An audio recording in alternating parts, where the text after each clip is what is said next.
Түстер: қызыл, қызыл алма, жасыл, жасыл жапырақ, сары, сары лимон, көк,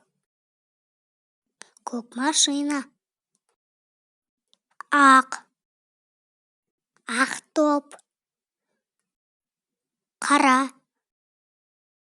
қара қарақат, қызыл сары апельсин, көлдір, көлдір шар, қызғылт, қызғылт гүл, қоңыр, қоңыр шоколад, сұр, сұр карандаш,